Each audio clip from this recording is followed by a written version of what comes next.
Good morning. আজকে সকালটা বড়মাকে দেখেই শুরু হোক, যেহেতু আমি এই ঘরেই থাকি তাই জন্য সকালটা বড়মাকে দেখেই শুরু করেছি। আর এর আগে আমি অনেক ভিডিও করছিলাম, কিন্তু মাঝখানটায় বন্ধ করে দিয়েছিলাম, কারণ কিছু কারণের জন্য বাড়িতে ফ্যামিলি প্রবলেম বলতে পারো, অনেক কিছু প্রবলেমের জন্য আমি কী করেছিলাম, ভিডিও করা বন্ধ করে দিয়েছিলাম। আজ আবার নতুন করে শুরু করছি। তোমাদের অনেকে কমেন্ট করছে আমাকে যে তুমি তো ডেলি ব্লগ করছিলে, কেন হঠাৎ করে বন্ধ করে দিলে।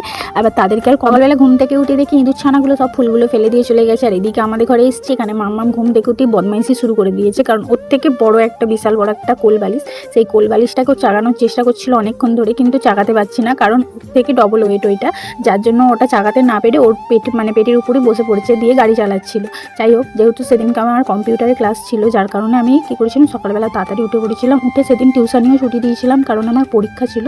পরীক্ষা বলতে প্র্যাকটিক্যাল ফাইল জমা ছিল, যার কারণে আমাকে সকালবেলা উঠে এখনও প্র্যাকটিক্যাল ফাইল কিছুটা লেখা বাকি ছিল, সেই প্র্যাকটিক্যাল ফাইলগুলো কমপ্লিট করে তারপরে কম্পিউটারের উদ্দেশ্যে বেরোতে হবে। কিন্তু তার আগে আমাকে যে লেখা বাকি ছিল, এই যে 2টো পেজ ছিল, এই 2টো পেজ লেখা আমার বাকি ছিল, যার কারণে আমি সেই পেজগুলো কমপ্লিট করে নিয়ে তারপরে খাতা জমা দিতে যাচ্ছিলাম। যার কারণে আমাকে আগে তো লিখতে বসতে হবে, তাই জন্য আমি প্রথমে লিখে নিচ্ছিলাম জিনিসগুলো, যে লিখে নেওয়ার পর তারপরে আমাকে কম্পিউটার খাতা জমা দিতে যেতে হবে।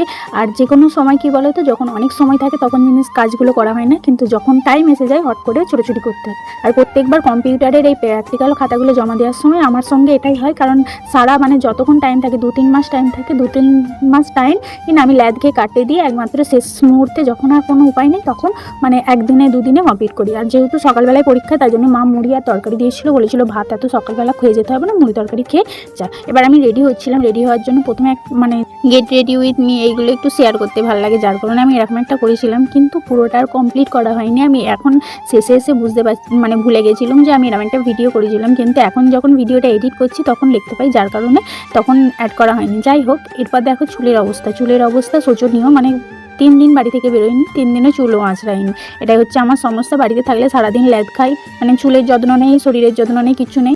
যাই হোক, বিনুনি করার পর চুলটা আঁচড়ালে কি সুন্দর একটা কোঁচকোচ হয়ে যায়, দেখতেও খুব সুন্দর লাগে। আর আমার চুলটা বিনুনি আমি প্রতিদিনই বিনুনি করে শুই, যার কারণে চুলগুলো সকালবেলা যখন আঁচড়াই দেখি এরকম একটা হয়ে গেছে। যাই হোক, চুলে ক্লিপ দেবো, ক্লিপ নিয়েও ভাবছিলাম। এখন যে কোনো জিনিস হওয়ার আগে যখন ভিডিও করি তখন মনে হয় যে সব কিছুরই একটা ক্লিপ নিই। আর এই ভিডিওগুলো যখন করেছিলাম, বাবানের কলটা আমি কেটে দিয়েছিলাম এক মুহূর্তের জন্য, যার জন্য বাবান আমার উপর প্রচুর রেগে গেছিলো, বলছে তুই কলটা কেটেছিলিস, আমাকে কেন বলে কাটিস, কী করবি। আমি ওকে বললাম যে ভিডিও করছি, বলছে ও বলে। তারপর সেই যে মুখটা ফুলিয়েছিল, অনেকক্ষণ মুখটা ফুলিয়েই ছিল, ভালো করে কথা বলিনি। তারপর আস্তে আস্তে জিনিসটা ঠিক হয়ে গেল।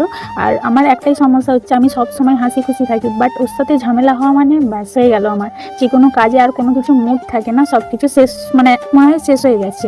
মাঝে মাঝে ভাবি ও যদি আমার সাথে 2 দিন ঝগড়া করে থাকে আমার কি হবে, ওরও সেম প্রবলেম হয়, আমারও সেম প্রবলেম হয়, কিন্তু দুজনের সঙ্গে রাগ ভাঙাবো না, কিন্তু শেষ পর্যন্ত রাগটা আমাকেই ভাঙাতে হয়। যাই হোক, কম্পিউটার থেকে ফিরে দেখছি মাম্মা এরকম বদমাইশি করছে, আর তারপরে হঠাৎ করে ওর গরম হয়ে ওই যে সানে শুয়ে গড়াগড়ি দিচ্ছে।